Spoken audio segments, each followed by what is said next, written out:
Selamat pagi, jumpa lagi bersama kami Ngobrol Bareng Taufik.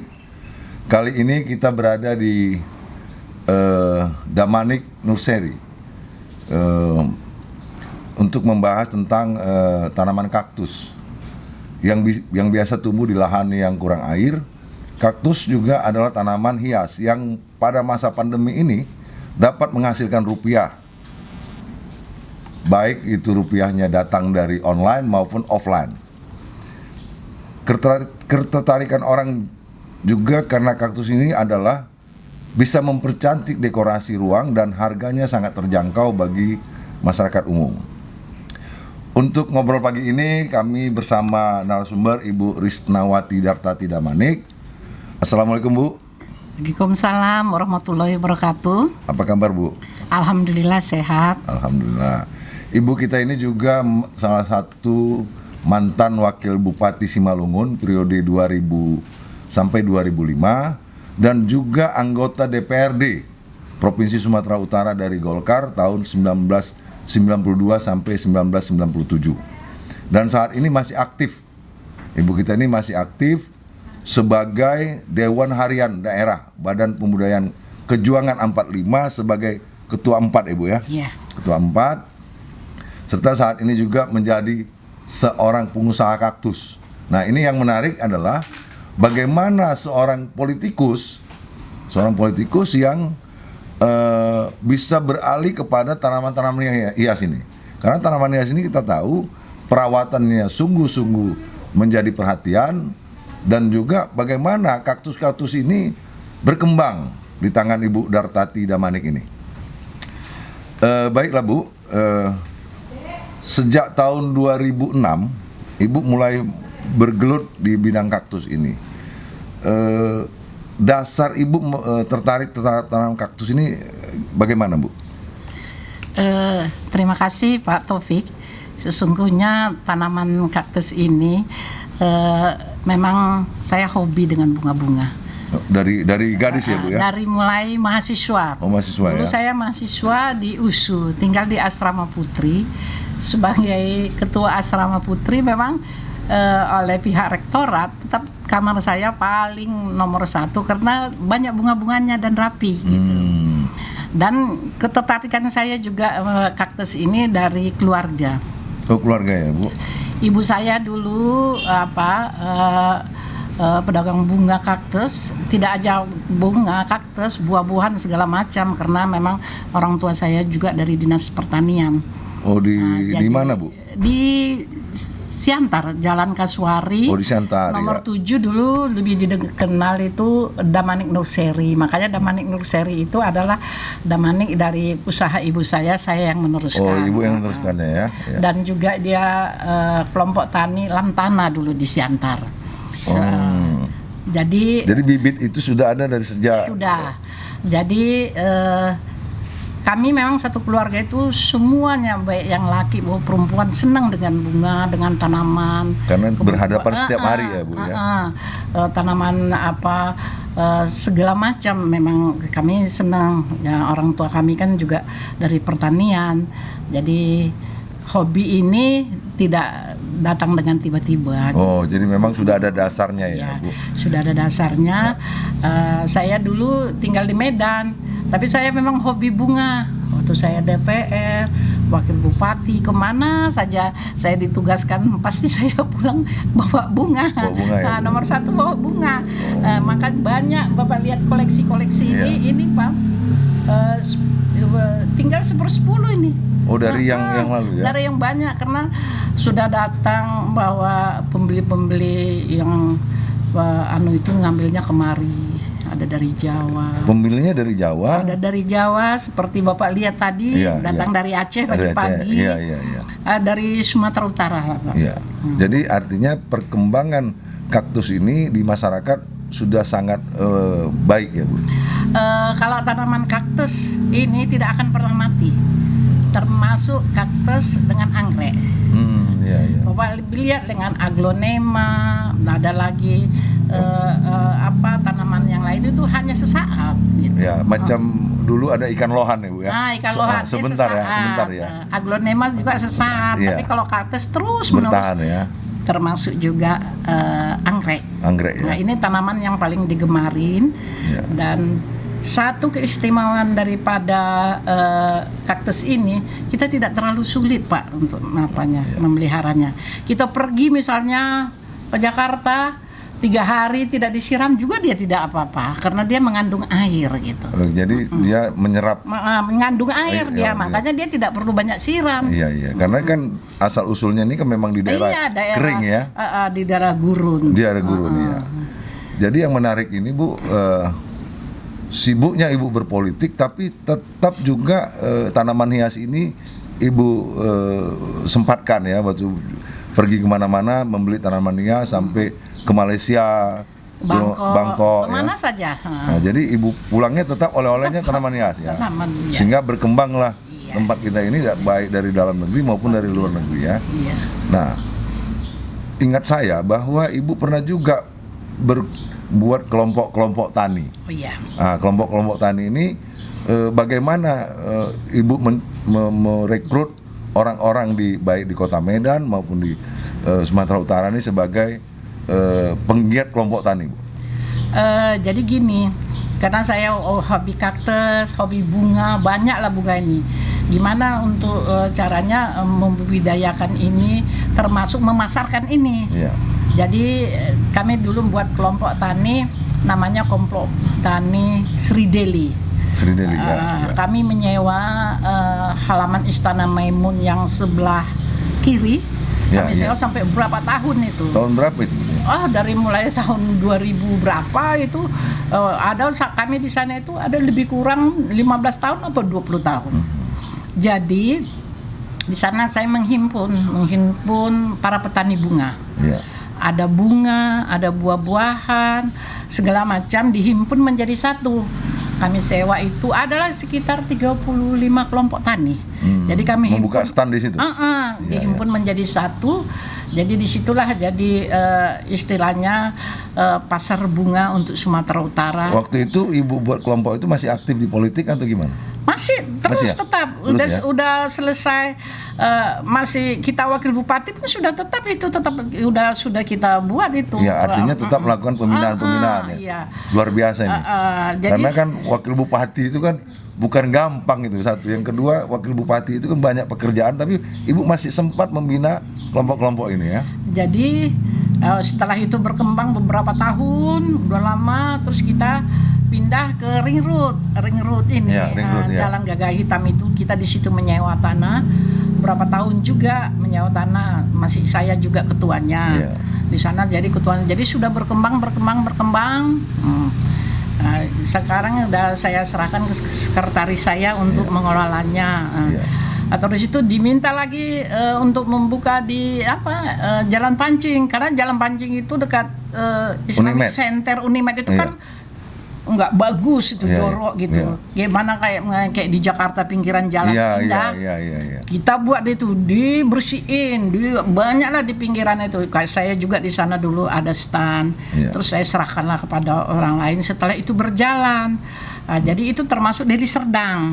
Ya, Ibu jadi pionir nampaknya ini. Iya. Pionir Setelah menggerakkan orang, habis itu tinggalkan. Gerak, tinggalkan. Ya, sekarang kalau Bapak jalan-jalan ke Pancing sana dari ujung Iya, ke betul, ujung betul, itu betul. udah penjual bunga itu. Iya, iya, Pernah iya. itu bersama dengan saya. Di dekat trotoar itu ya, Bu. Iya, Iya. hanya trotoar. Jadi Bupati Deli Serdang itu untuk membina itu supaya itu tetap bersih itu tidak bayar, Pak. Tanahnya tidak bayar sama sekali, luar biasa. Jadi Cuma kita itu di situ bikinlah suatu ikatan, kita buatlah jaga malamnya siapa, itu tidak bayar, Pak. Luar biasa memang Bupati Deli Serdang itu untuk mengembangkan tanaman hias untuk di sana supaya jalan itu baik gitu. ya. Sesungguhnya memang ini harus kita buat di mana-mana. Iya. Kayak Jakarta itu kan Iya, bagus iya. ya kan.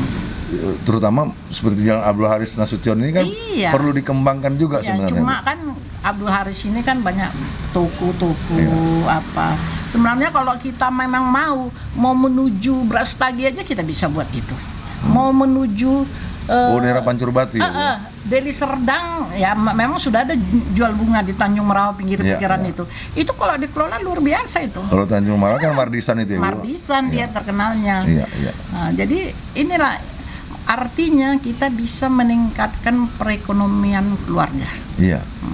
Jadi di rumah tangga juga bisa dilakukan ya. Bisa meningkatkan perekonomian rumah tangga. Ya. Ibu-ibu itu tidak perlu lahannya harus lebar, rumahnya aja. Saya bilang udah buat aja Glenn, bibit-bibit nanti saya yang tampung, saya bilang.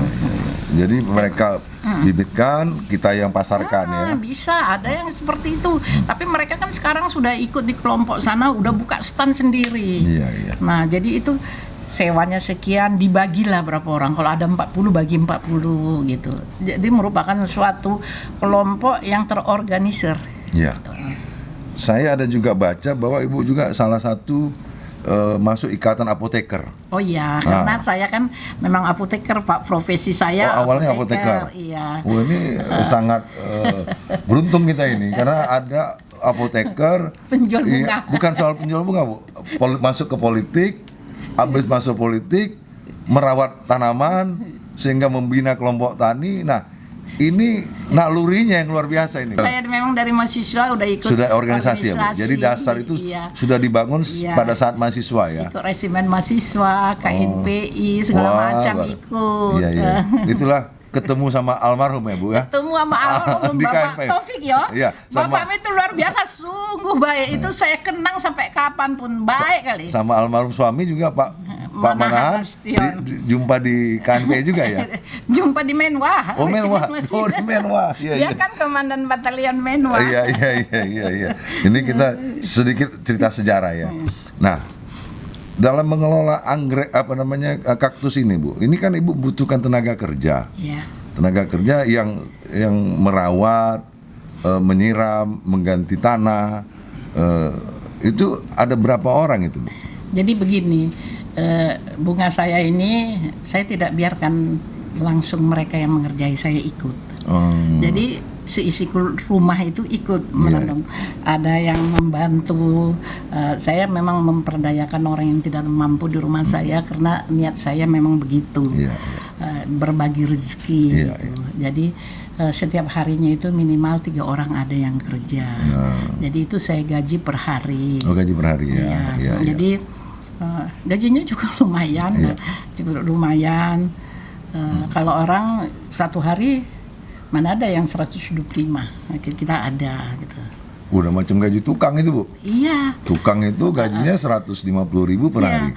Ini 125 dan ya kita mencoba membagi rezeki untuk orang yang kurang mampu kan, katanya banyak pahalanya kan. Ya, dan doanya, Bu. Ya, doanya kan banyak. Jadi bunganya jadi ikut dia didoakan jadi cantik-cantik kan. Iya. Motif-motif memang beda-beda saya lihat ini, Bu. Beda-beda. Mungkin ada ratusan ini jenisnya. Oh, lebih. Lebih ya. Ini udah banyak habis loh Pak Topi. Iya. Ada 20 kali lipat ini. Jadi kalau untuk omset penjualan kira-kira 1 bulan itu sampai berapa? Kalau bunga ini nggak tentu Pak Topi. Kayak tadi Bapak lihat dari Aceh. Iya. Itu paling tadi itu sekitar 300-400an. Itu masih pagi ya. Pagi ya. Apalagi waktu zaman pandemi Pak Taufik, luar biasa hari raya kami. Hari raya ya. Satu hari paling sedikit 5 juta untuk pandemi itu. Jadi kalau orang membutuhkan rumah-rumah baru, misalnya rumah-rumah baru, dia perlu bunga-bunga yang seperti ini lah ini. Yang besar-besar kan, ini ya. Nah, ini harganya 3,5 juta. Ada dari mulai harga yang 10.000 sampai jutaan. Oh, dari 10.000 sampai jutaan di sini ada ya. Oh, jadi harga itu tergantung bentuk daripada si kaktus ini ya dan jenisnya ya. Iya. Tapi sekarang walaupun dia yang mahal, kalau sudah kami kembangkan kita bisa jual dengan yang murah. Jadi niat kita untuk dia bisa berkembang, kita kasih kalau sudah kita budidayakan, harganya tidak seperti yang kita waktu membelinya kan gitu. Perbanyakan daripada kaktus ini apakah pernah dilakukan dengan sistem kultur jaringan? Saya tidak pakai kultur jaringan, tapi sebenarnya bisa ya, karena sel yang diambil ya. Karena sel ya. Tapi saya kayak gini lah, seperti yang depan ini anaknya aja dipetil gitu. Terus dikembangkan. Sedangkan anaknya aja kita masih belum mampu membudayakan banyak sekali. Dia hidupnya bagus karena medianya memang kita kemas dengan yang baik gitu. Yang penting media tanam yang pertama. Media tanamnya kita atur dengan baik dengan pupuk kandang. Kalau dulu bisa pakai sekam dan humus. Kalau humus kan bagus dia. Dia daun-daunan yang di hutan-hutan itu menjadi tanah itu luar biasa bagus itu. Jadi kita tidak memakai pupuk kimia. Di lokasi Ibu ini jenis kaktus yang sangat banyak diminati orang tuh jenis apa nih? Dia sekarang gini, tergantung trennya. Inilah sekarang seperti yang namanya lilin, koboi. Ini paling laris ini. Koboi itu lilin ini tadinya itu harganya 3 juta, ada 5 juta, ada juga yang 300, 200 tergantung besar dan kecilnya. Nah, itu diminati sekarang. Seperti ini perumahan baru itu pakai seperti ini, Pak. Oh, yang kompleknya ya.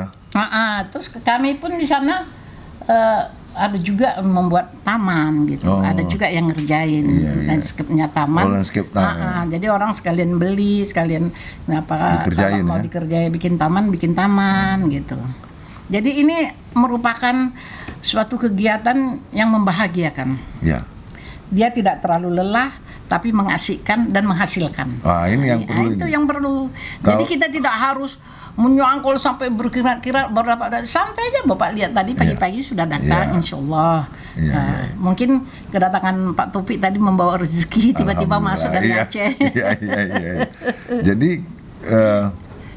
untuk melakukan kegiatan ini tidak perlu tenaga yang ekstra ya, Bu. Tidak. Sehingga dengan santai kita bahagia dan kita menikmatinya hidup dan dapat menghasilkan.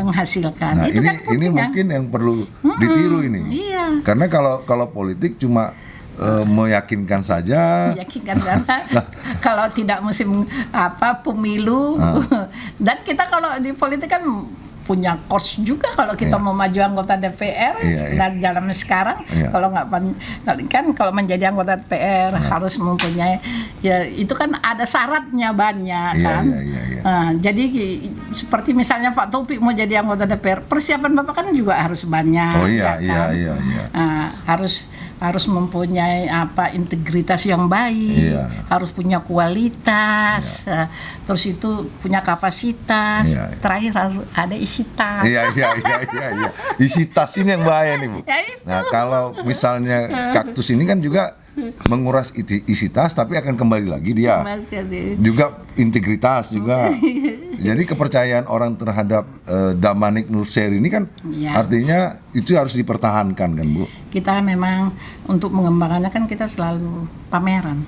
Oh, ikut pameran seperti kemarin ditaruh oleh Wali Kota Pak Bobi di Ahmad Yani, kita tiap tahun memang ikut. Oh, di Ahmad Yani ada setiap tahun itu? Setiap tahun itu, kalau tidak pandemi ini pun sebelum pandemi pun kita sudah buat di situ. Kalau pameran itu hanya untuk Medan saja apa ada dari luar juga? Untuk Medan, dibuka di Medan tapi pembelinya banyak dari luar juga. Kalau yang punya stand dari luar ada nggak? Dari sekitar Medan. Oh, sekitar Medan saja. Kalau dulu ada juga ya dari Jawa, tapi sekarang enggak. Kayak ada baru-baru ini juga ada di di Ring Road ini ada juga yang membuat itu pameran UKM, tapi UKM itu campur jenis-jenisnya, ada bunga, ada makanan, ada segala macam. Konsentrasi orang pecah jadinya ya, Bu ya. Jadi mewakili bunga itu paling dia masuk di stand pertanian gitu. Jadi kalau bisa pameran itu memang kalau khusus bunga saja, kalau makanan saja. Kalau kami yang di Ahmad Yani itu bunga aja, jadi segala macam bunga di situ. Ada kaktus, ada aglonema, ada anggrek, ada ini segala macam di situ. Jadi jenis bunga-bungaan semua ya. Jadi ini yang memang harus kita agendakan tiap tahun. Jadi ini merupakan pasar tani bagi masyarakat Medan. Jadi di Medan kita ada seperti kalau Bapak tengok seperti di Bangkok itu tiap bulan, Pak. Itu dia saya mau tanya. Tiap bulan di sana itu dari seluruh daerah. Dia menunjukkan produknya di situ. Cantik-cantik banget. Jadi kita pesan nanti dia ambil dari sana kirim. Kalau di Ahmad Yani kan artinya yang datang itu orang-orang tertentu, Bu. Iya. Ya maunya kan gini, Medan ini ada sekitar 21 kecamatan ini. Ini kalau di Kapling misalnya, Medan di sini ini tempat bunga, di sini makanan, Iya, di sana. Sebenarnya itu satu ide yang ya, bagus. artinya setiap 3 bulan sekali ini buat pameran. Misalnya Ibu kan di sekitar Johor nih. Iya. Nah, itu kan ada lapangan di Iya. Johor. Nah, itu 3 bulan di Johor, 3 bulan di Amayani, 3 bulan. Sebenarnya itulah agenda, jadi Bapak Wali Kota, tapi karena pandemi Iya. ini buat sementara ditunda. Iya. Bapak lihat memperdayakan masyarakat kecil seperti Deli Serdang. Iya. Dia hari Sabtu dan Minggu itu buat pasar makanan tradisional. Oh, yang di apa itu? Di Lubuk UKM, Pakam. UKM itu ya, Bu? Ya? Lubuk Pakam, Pak. Oh, di Pakam itu? Di kantor bupatinya? Tidak, masuk dia di tengah sawah.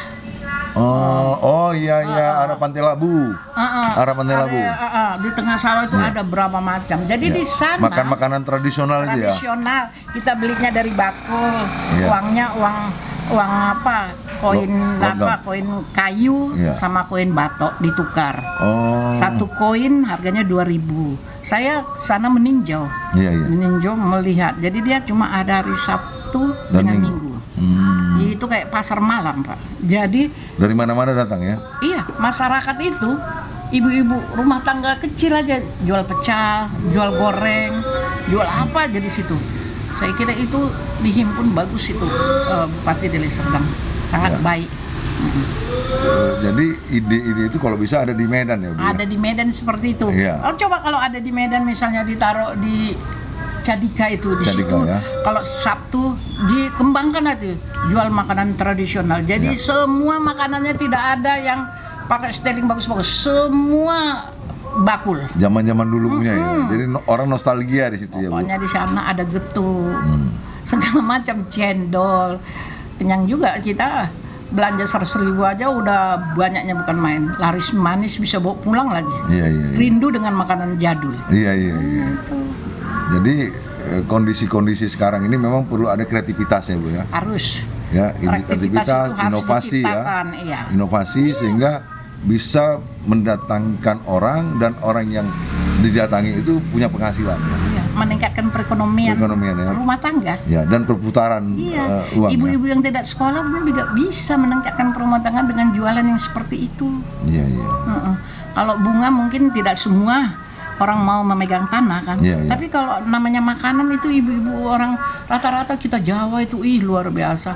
Laris makanannya, laris. Kami belanja itu rasanya nggak cukup pun sekian mau bawa makanan rindu dengan makanan yang lama itu. Itu luar biasa itu. Ada berapa tempat saya kira itu 3 di sana. Iya, Jadi kita makan di tengah sawah. Iya. Wisata sawah itu ya. Wisata sawah. Nah, itulah kreativitas Pokoknya masyarakat kita ada yang wisata didukung bunga. ya. Sekarang kan pengembangan bunga, kelompok bunga ini masih individu, masih swasta, masih Iya. kita sewa tempat, bayar sekian. Belum ada disediakan pemerintah ya. Belum ada. Khusus untuk Belum itu ya. ada. Maunya seperti itu. Ya, ada agenda-agendanya ya. Kayak di Bangkok itu. Iya. Dia tiap bulan itu. Bangkok di Bandung juga ya. Di Tiap Bandung. bulan. Kalau di Bandung dia pamerannya itu di Jakarta, di lapangan Banteng. Lawan Banteng. Tapi sekarang ini aku tengok selama pandemi ini nggak ada. Memang turun. Saya juga. kalau udah pameran tuh pasti saya turun ke sana karena banyak kali bunga-bunga baru. Luar biasa. Seperti Padirsan itu kan Iya. udah terkenal berkembang, juga. udah berkembang itu, Ya, seperti itulah. Nah, kalau misalnya lah dibuat pameran-pameran ini ya di mall kan Ada kemarin ada di ya? ini di mall di apa namanya nih Ring Road ini mall apa namanya itu? Di situ buat malam yang sebelah kiri. di mall. Tapi di situ campur. Itulah yang buat orang Jakarta. VT apa gitu. Jadi bunga cuma ikut ada stand pertanian kita mengisi paling gitu. Oh, nyelip-nyelip ya, harusnya orang bisa melihat bunga itu semua dari bunga apa saja ya. Iya. Tanaman hias lah ya, Bu ya. Hias. Cantik. Dan tanaman hias ini sekarang Pak Taufik tidak hanya ini jadi souvenir pernikahan. Oh, souvenir juga dibuat. Souvenir pernikahan dibungkus yang bagus pakai pita, ada yang tempatnya seperti kaca, macam-macam Itu di situ. sampai berapa harganya? Tergantung bunganya. Ya. Ada yang cuma 10.000, ada cuma 15, tapi dia kan ngambilnya 1.000, 2.000 gitu. Kita udah biasa di Sudah Medan disiapkan Putih. itu ya? Terus itu kalau mau lebaran, bingkisan lebaran itu kan sekarang udah tidak duit, tidak makanan, bunga. Jadi bunga itu kita bikin terarium namanya. Ada contohnya seperti itu. Nah, terarium. Iya. Jadi terarium itu campur-campur gitu. Jadi itu dibungkus, dikemas, diikat dengan yang bagus. Itu nanti di bawahnya ditaruh kayu-kayu, tempatnya aja di situ, tapi diletakkan di atas pot kayu. Nah, jadi dia itu sekarang banyak yang namanya kantor-kantor buat seperti itu. Ya, hotel juga ya, Bu. Hotel-hotel ya. Iya, karena dia tahan lama untuk di dalam. Ya. Dalam rangka pengembangan ya ke depan ini, Bu, ya, tentang terutama kaktus inilah ya. Ini dengan kelompok-kelompok yang udah Ibu bina ini, saat ini bagaimana mereka dengan kondisi pandemi ini? Waktu pandemi COVID itu meletup semuanya. Waktu kita level 3 itu enggak ya, sebulan yang lalu, 2 bulan lalu 2 bulan yang lalu ya? meledak-meletup, Pak. Semua bunga itu, Madirsen itu kayak pasar malam. Tidak bisa parkir mobil. Kan mereka kan tidak ke ngantor, jadi semua menanam. Oh, yang WFA itu ya? Semua menanam. Berarti sekitar 8 bulan yang lalu, 8 bulan 9 bulan lalu ya? Enggak sampai lah 4 bulan 5 bulan yang lalu. Luar biasa itu. Kemari juga kami dari pagi sampai sore kita nggak berhenti ya? Nggak berhenti untuk meladeninya. Kurang, ada di muka, ada di belakang. Nah, memang itulah. Jadi pandemi itu membawa rezeki bagi kami. Bagi pengusaha bunga ya. Musibah, tapi musibah membawa berkah. Iya. Artinya orang di rumah tidak ada kerjaan karena dengan WFA, dengan internet, dengan Zoom, lebih banyak waktu yang luang sehingga mereka butuh kegiatan-kegiatan lain ya. Jadi kalau apa itu lewat Zoom internet itu dia pesan ini bunganya ini kita kirim. Ada yang di Aceh kita kirim pakai bus pelangi. Ada yang ke Labuan Batu, ada mobil Labuan Batu itu mereka sudah suruh datang kemari, kita udah bungkus bawa ke sana. Karena mereka kan mengembangkan di sana jual juga gitu. Jadi kita tidak perlu harganya terlalu mahal, tapi kita bisa mengembangkan dan juga kita bisa membantu masyarakat untuk bisa dikembangkan di daerahnya yang nantinya dia bisa jual. Gitu. Oh iya. Yang terakhir, Bu, ini apa yang Ibu mau sampaikan pesan-pesan? Pertama, pesan terhadap politik dulu, karena Ibu ini memang ahli politik. Yang kedua, pesan kepada para petani-petani kita lah ya, kelompok-kelompok tani kita. Karena kan kita lihat kelompok tani ini hidup segan mati nggak mau. Artinya tidak selalu dibina. Sehingga pada saat tumbuh itu rame, setelah beberapa tahun atau berapa bulan kemudian itu redup. Karena dibuat kelompok tani ini dalam pemikiran tanda kutip ini, Bu ya. Mereka hanya pengen bantuan, pengen pemberian. Ya luar biasa, banyak membantu rakyat. Saya kira juga nggak mesti harus pakai duit, ya memang harus disertai juga. Karena kan kita juga harus pakai duit kalau kita memesan bikin bendera, spanduk kan itu duit juga. Modal. Organisasi bisa. Kalau kita berbuat akhirnya itu dibarengi juga dengan pendapatan. Income ya. Income itu invisible itu, dimanapun pasti ada. Nah itu kalau mengenai pertanian memang kita himbau lah pemerintah daerah agar bisa membina pertanian masa depan daerah. Namun kelompok tani yang seperti kami buat itu memang berjalan sampai sekarang. Ada di Ring Road itu namanya, kami yang buat namanya itu dengan para teman namanya Green Life.